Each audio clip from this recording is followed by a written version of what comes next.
Hey, how's it going? Welcome to my new place, my new room. This is the room. I'm so fucking awkward.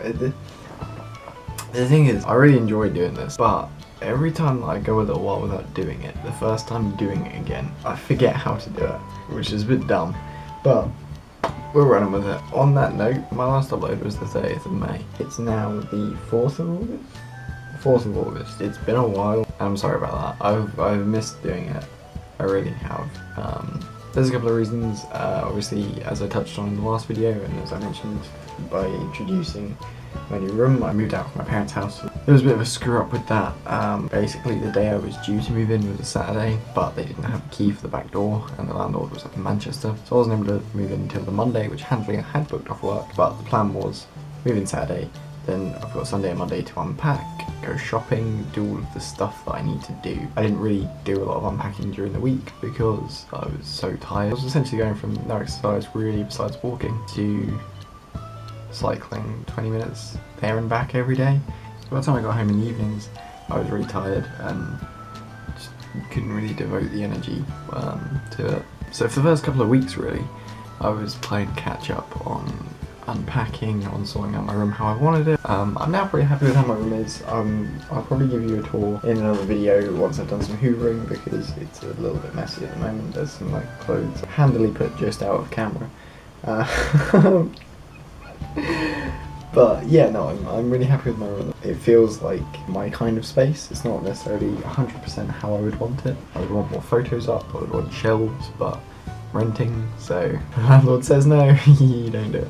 But no, I'm really happy with my room at the moment. So that was sort of the first couple of weeks where I was sort of playing catch up. Because my room wasn't sorted and it was just a constant, every night I would get home and it would be like, oh, I need to do this, I need to do that. It was incredibly draining. I really struggled the first couple of weeks because it just felt so shit, and I was fighting an uphill battle that I wasn't going to win. And then got a weekend to just sort through stuff. I did, and I was in a much better place afterwards, and I have been in a much better place since. As for after that, the UK has actually experienced summer. It's very, very hot, hence, like, it's been really fucking hot. The problem is, because I have patio doors, I don't have a window, so I can't leave a window open during the day while I'm at work. So I come home and my room is a sauna. I'm just so fucking tired all the time. I just have no motivation for anything over the past couple of weeks. So yeah, part of this video is kind of like a, oh, I haven't posted in a while.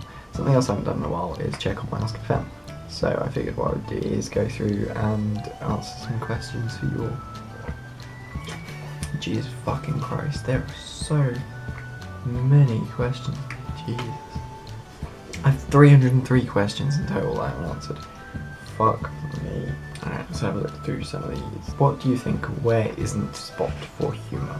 I think what that's sort of saying is like, when do you think humour isn't appropriate? I do have quite an offensive sense of humour, and so do quite a few of my friends. I think obviously there's sort of certain moments that are kind of common sense where it's like, okay, well, if you've got an offensive joke but you're telling someone who has been affected by whatever makes it offensive, maybe you should reevaluate. But equally, some people use humour to get over their own experiences, so it purely depends on the situation. Terrorism is an example, like some people will be like, oh no, that's a really serious topic, but joking about it can A, be a sort of coping mechanism getting past your own fear, but also B, joking about something like that is a way of combating it because it shows that you're not scared in the same way and you're not being affected in the way that they want to affect you. I think a lot of the time it is just sort of contextual and common sense. If you're not sure about it, err on the side of caution. I'm not one to sort of think that you can't make jokes about certain things because who am I to decide what you can make jokes about? I can tell you these jokes aren't funny, but you know, it's up to you what you joke about, I think. I don't know, it's a difficult one at times to sort of phrase correctly. Always something you've always wanted to try but have been too scared to. I think a lot of the sort of extreme sport kind of thing, like things like bungee jumping or skydiving or something. I think skydiving is probably one, like I've never sort of sat there and gone, I really want to do this, but when I see other people doing it, I'm like, that looks like something that would, at least short term, change my perception of things because of the experience of it, and so I've never sort of sat there and planned it, but I think at some point in my life I'd want to, but it would also be the scariest experience of my entire life.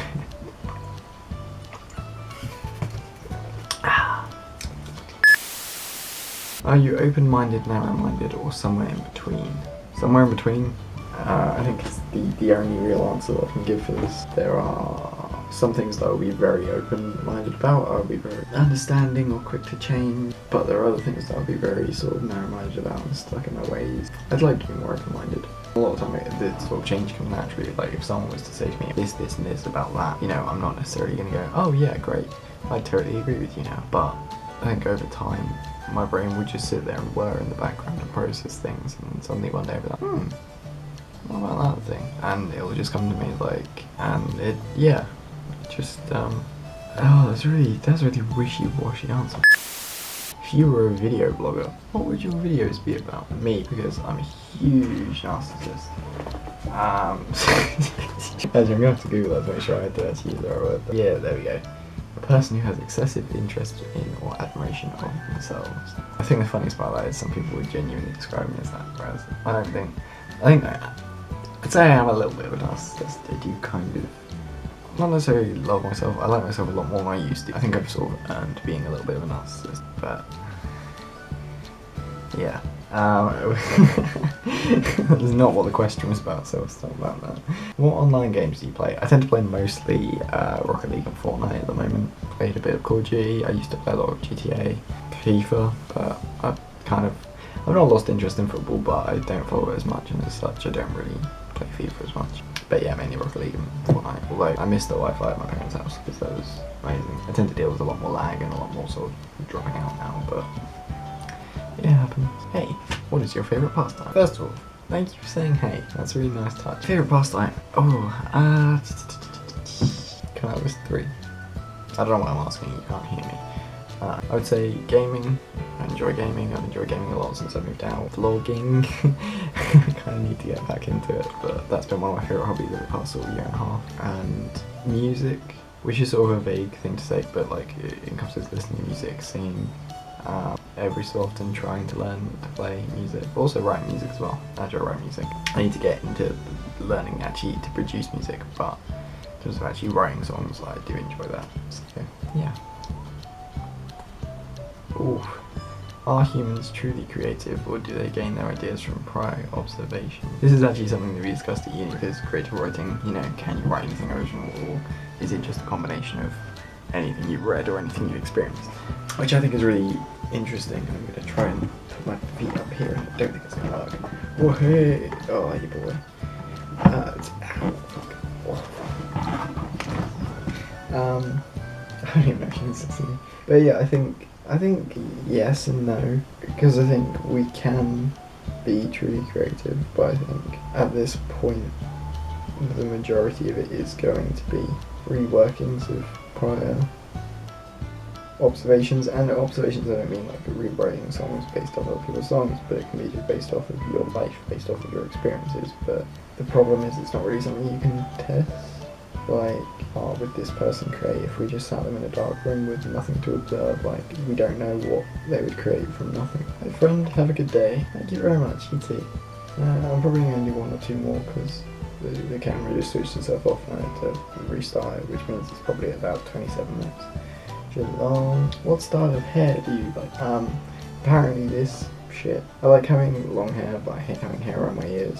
I like having short sides, so this is currently how my hair is. We did try and dye it like 2 weeks ago. A slightly darker blue, but also so the roots would go blue, but it washed out, which is unfortunate, but I had to shower because it's hot. So, well, that's a good question to finish off on. Is there a person you would like to get back and one who you want to forget?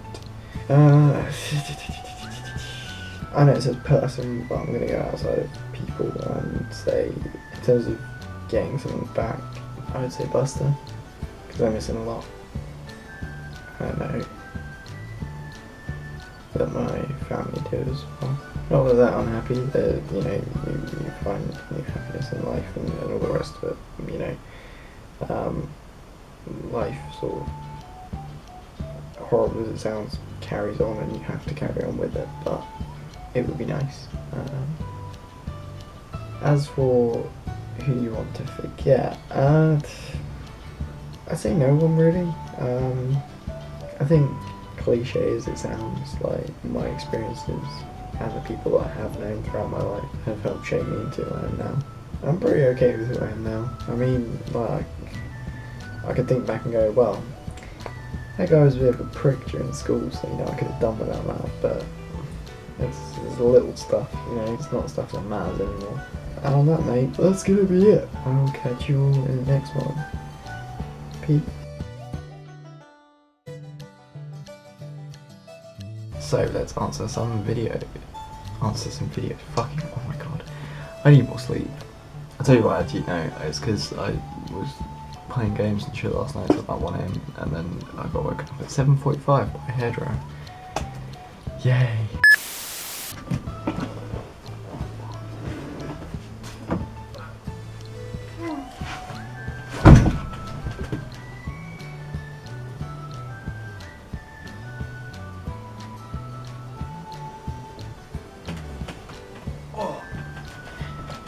Oh, I landed kind of awkwardly on my shoulder. I actually hurt a little bit. Fuck.